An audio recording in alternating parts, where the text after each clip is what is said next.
Raiva, tristeza, alegria. Essas são emoções completamente naturais para nós e fazem parte do funcionamento humano normal e saudável. Às vezes, esses sentimentos nos fazem sentir mais completos. Eles nos ajudam a reconhecer as coisas que são importantes na nossa vida.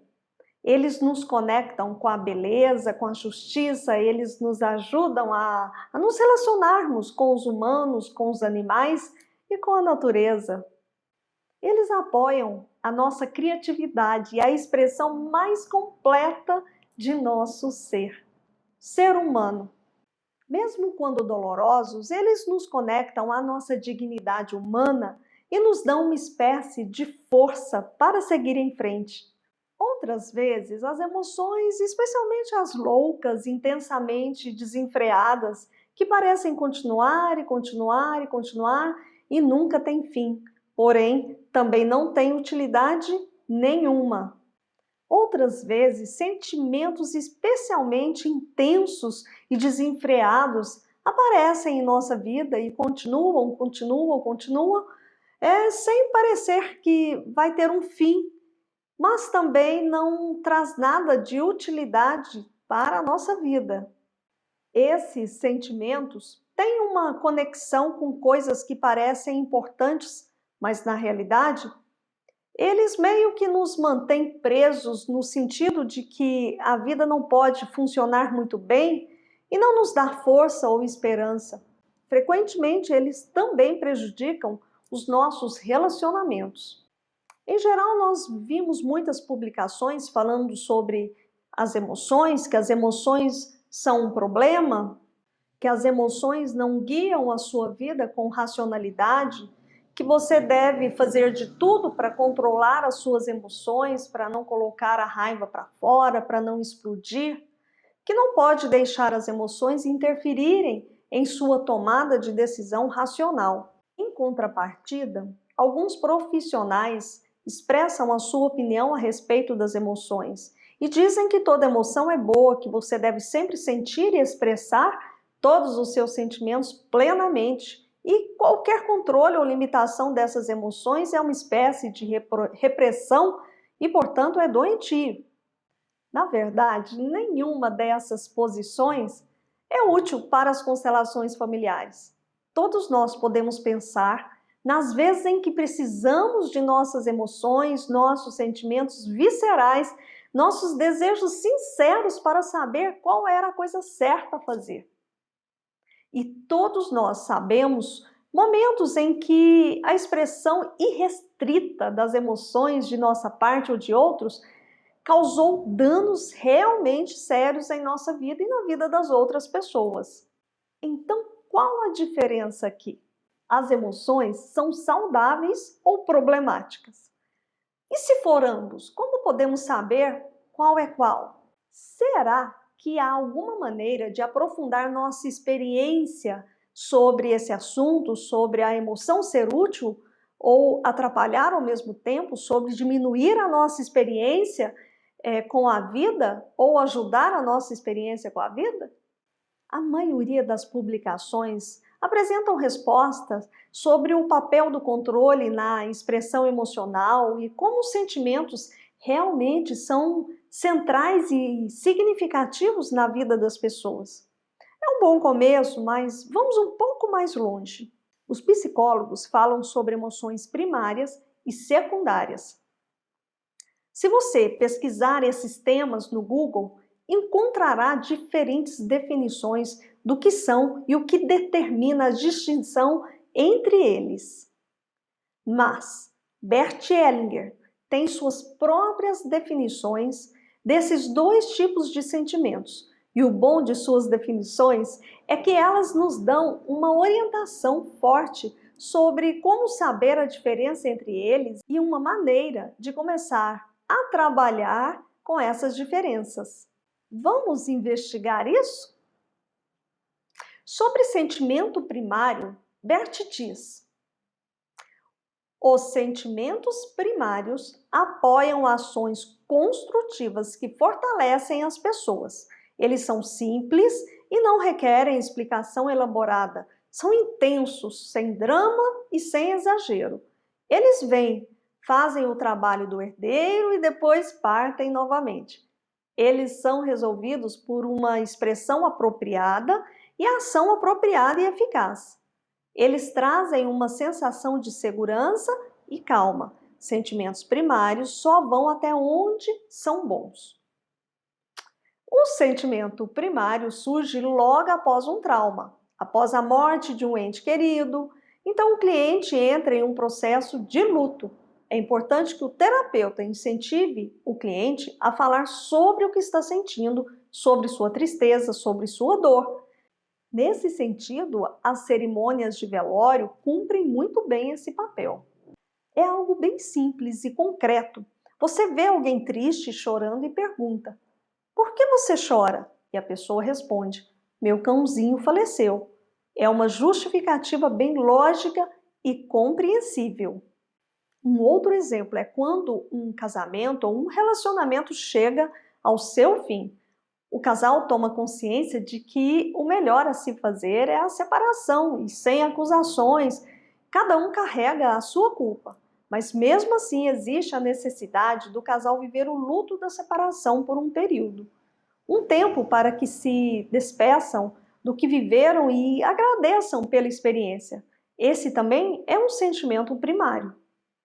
Um fato interessante que eu quero contar para vocês, que eu já observei em quase todos os meus atendimentos e Bert também já relatou em alguns de seus livros, é que quando se trata de um sentimento primário, o cliente descreve seu sentimento de olhos abertos. Ele fala de sua dor de olhos abertos. Quando alguém relata um sentimento de olhos fechados, não se trata de um sentimento primário. Na verdade, aquela pessoa sofre não pelo que ela está contando. O fato que ela relata é apenas um gatilho que o conectou a um sentimento muito arcaico, que pode ser um sentimento primário não curado, ou seja, um sentimento secundário ou até mesmo adotado. E agora preste muita atenção no que eu vou falar agora. É muito importante para o seu processo terapêutico, para você que é terapeuta ou quer se tornar um terapeuta ou um constelador familiar. O sentimento secundário não tem cura. Porque quem descreve um sentimento de forma secundária não quer ser ajudado ou não está pronto para a sua transformação. O papel do constelador, do terapeuta, é levar essa pessoa até o sentimento primário e descobrir qual é o sentimento ou de quem é esse sentimento que dá origem à dor e ao sofrimento.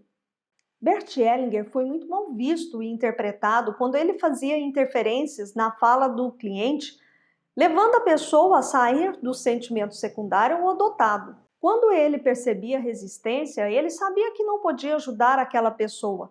Então ele dizia: eu não vou constelar você porque você não está buscando uma cura, você quer uma desculpa. O sentimento secundário tem uma função de paralisar a vida de uma pessoa. Ele impede que a pessoa entre no fluxo da abundância e da prosperidade. Muitas vezes as pessoas desenvolvem sentimentos secundários a partir de sentimentos primários, não vivenciados ou não curados. Por exemplo, um movimento interrompido, um trauma na primeira infância que não foi curado. Exemplo bem prático, uma criança que há uns 5 anos ou 6 anos tem a experiência de enterrar a sua mãe, ou seja, sua mãe faleceu quando ela tinha 5 ou 6 anos. A mãe, que sofria de câncer, preparou a filha para esse acontecimento, tornando-a independente precocemente e se afastando dela na expectativa de diminuir o seu sofrimento. A morte de uma mãe é um fato, um fenômeno muito forte e marcante na vida de qualquer pessoa. Porém, a menininha de 5 anos toma a decisão de não sofrer a morte da mãe. Ela não faz o luto e não se permite sofrer. Na sua fase adulta, essa menininha que não fez o luto da morte da mãe vai se distanciando das pessoas, dos parentes, dos amigos, dos namorados, pois estará sempre na expectativa de ser abandonada, assim como foi pela sua mãe. Ela não se permitirá sentir, assim como ela foi impedida de sentir-se vinculada pela mãe. Ainda que ela tenha um ou outro amigo ou namorado, quando um destes resolve partir, ela sentirá a mesma dor da partida da mãe. Esse é um belo exemplo de um sentimento secundário. A menina, agora mulher, acha que a dor de ser abandonada deve ser ao fato do namorado ter partido. Mas é uma dor muito intensa, talvez inexplicável para uma pessoa tão forte. Porque, na verdade, o sentimento único e verdadeiro aqui é a dor pela morte da mãe. Como se resolve isso em uma constelação? Durante a constelação, colocamos um representante para a mãe e um representante para a filha. Deixamos o movimento acontecer e verificamos quais são os sentimentos. Nesse caso, que é um caso real, o representante da mãe entrou no campo demonstrando muita raiva por ter sido excluída do sistema da filha. E o representante da filha se recusava a olhar para a mãe. Estava emburrada com a mãe. O mesmo sentimento da menina de 5 anos em que a mãe se afastou para que a filha não sofresse com sua morte. O constelador então pediu para que a representante da filha deitasse no colo da representante da mãe. Houve alguma resistência no início, mas depois de alguns minutos a filha pôde receber o amor de sua mãe. As duas se abraçaram, a filha colocou a cabeça deitada sobre o peito da mãe e sentiu as batidas de seu coração. Houve uma reconciliação e a filha pôde, enfim, tomar a sua mãe. A mãe, morta, pôde, enfim, ter o seu merecido descanso. E essa pessoa que não tinha amigos algum e colocava no pai todas as expectativas de ser amada, hoje tem a sua casa cheia de amigos e também deixou seu pai em paz. E sobre os sentimentos secundários, o que Bert diz? Sentimentos secundários consomem energia que, de outra forma, poderia apoiar a mudança. Sua função principal é convencer os outros de que não se pode tomar medidas eficazes. Então, eles precisam ser dramáticos e exagerados. Quando você está dominado por sentimentos secundários, você se sente fraco. Eles duram mais e pioram ao invés de melhorar. Ache que por serem expressados, você não pode confiar em sentimentos secundários para cuidar de você. Eles têm um certo fascínio, eles são dramáticos, emocionantes e dão a ilusão de estarem vivos. Mas o preço de tal vivacidade é que as pessoas devem permanecer fracas e indefesas. Agora, pare um momento e aplique um pouco disso à sua experiência emocional. Você consegue se lembrar das vezes em que pareceu experimentar um sentimento primário? E outras vezes quando você experimentou o sentimento secundário? As constelações familiares, junto com muitas outras modalidades, buscam nos ajudar a encontrar nosso caminho para as emoções primárias.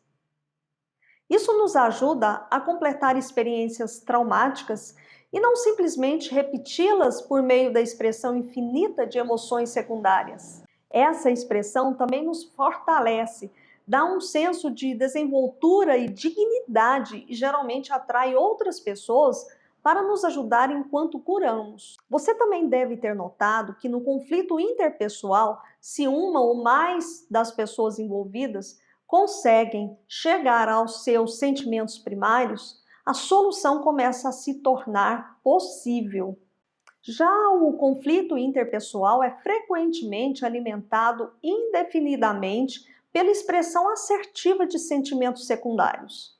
O papel do constelador é desatolar o seu cliente do sentimento secundário para que ele não fique girando sem solução. Quando o cliente identifica o seu sentimento primário, algo pode se mover no sistema. Bert fala também de um terceiro sentimento que ele denomina de sentimento adotado. O sentimento adotado não é seu, é um sentimento alheio. Por exemplo, Pode ser um efeito de uma identificação. As constelações familiares nos mostram isso com bastante frequência. É muito comum, por lealdade, o medo de não pertencer, filhos adotarem sentimentos de seus pais. E percebemos também que isso é passado de geração para geração. Mulheres que já nascem com raiva dos homens, homens que nascem com raiva das mulheres. Muitas mulheres me relatam que têm raiva do marido, do companheiro, sem motivo algum, sem um motivo concreto, apenas por ele existir. Quando abrimos uma constelação para verificarmos sintomas dessa natureza, é muito comum que essa raiva dos homens tenha sido passada de geração para geração e que tenha começado muito lá atrás, talvez com uma bisavó que tenha sofrido uma injustiça por seu companheiro ou outro homem qualquer. Um medo inexplicável que muitas vezes se transforma em pânico sem nenhum motivo. Também pode ser um exemplo de um sentimento adotado. Certa vez eu atendi um homem que sofria de síndrome do pânico desde muito cedo. Em sua constelação, verificamos com quem esse homem tinha um processo de identificação em seu sistema. Era com uma bisavó que apanhou de seu marido até a morte. Essa história foi guardada em segredo por todos esses anos. E esse homem trouxe à tona essa história desenvolvendo o medo que sua bisavó sentiu ao morrer. Após isso ser revelado na sessão de constelação, esse homem nunca mais teve uma crise de pânico. Como libertar uma pessoa desse processo de identificação? Uma pessoa se liberta quando se torna claro quem ou para quem ela assumiu esse sentimento. Quando alguém está identificado com o sentimento de outra pessoa, ela não vê a pessoa a qual ela está identificada. Essa pessoa para ela não existe. Funciona assim: se eu estou identificada com uma pessoa lá do meu sistema, por meio desse processo de identificação, eu não vejo aquela pessoa, porque no meu inconsciente eu sou aquela pessoa. Então aquela pessoa não existe. Por exemplo, se eu estiver identificada com uma ex-namorada de meu pai, no meu inconsciente eu sou essa pessoa. Eu sinto exatamente o que ela sente, portanto, eu não a vejo. Mas na medida em que o constelador coloca uma representante dessa pessoa a qual eu estou identificada na minha frente, eu posso olhar para ela, eu posso incluí-la no meu sistema e o processo de identificação ele é eliminado imediatamente.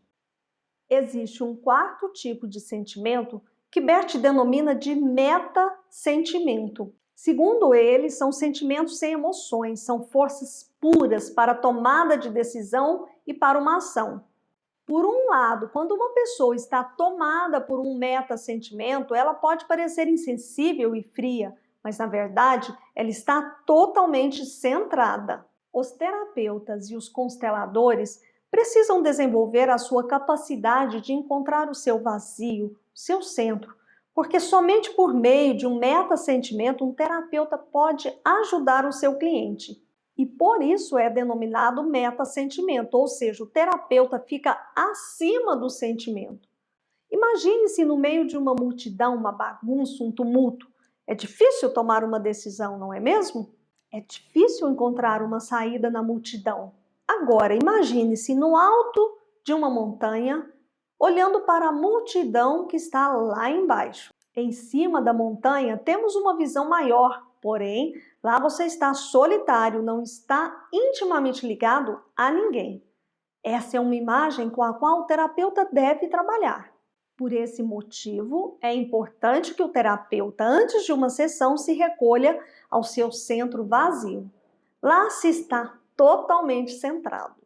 O meta-sentimento tem a qualidade da leveza. Não há nada de pesado ou dramático. É simples. É impossível chegar ao meta-sentimento estando emaranhado. Coragem, humildade, sabedoria são sentimentos sem emoções e, portanto, são ótimos exemplos de meta-sentimentos. Ao contrário disso, temos sentimentos intensos como a raiva, o ódio, o desespero e o amor, que originam-se de um movimento infantil que foi interrompido precocemente. A raiva, na verdade, ela vem proteger a criança. Mas quando na terapia alguém quer prosseguir com a raiva, é importante que o terapeuta pare. O objetivo da terapia é levar o cliente a descobrir o sentimento que existe por trás da raiva, e geralmente é o amor associado a uma dor. O ódio também é um metassentimento, originário de uma identificação, ou seja, de um sentimento adotado. Mas é claro que eu também posso sentir ódio por meio de uma experiência que eu mesma vivi. O que eu quero dizer é que o ódio é sempre dirigido a alguém, que geralmente é um agressor. O ódio nos prende ao agressor. A vítima está livre do agressor quando se retira, quando se afasta. Durante uma constelação, colocamos a pessoa que sente ódio, a vítima, em frente ao seu agressor. O constelador pode deixar que o movimento flua naturalmente, até que vítima e agressor se reconciliem. Ou conforme a constelação tradicional, o constelador leva o agressor a dizer para a vítima que assume a sua culpa. E a vítima, então, diz ao agressor: sou como você. E ambos estão livres. Nós acabamos de ver os 4 tipos de sentimentos identificados por Bert Hellinger conforme as constelações familiares: o sentimento primário, o sentimento secundário, o sentimento adotado e o metassentimento. Ficou alguma dúvida? Caso tenha ficado alguma dúvida ou caso você queira comentar os seus insights e aprendizados, você pode utilizar o espaço logo abaixo do vídeo para deixar os seus comentários.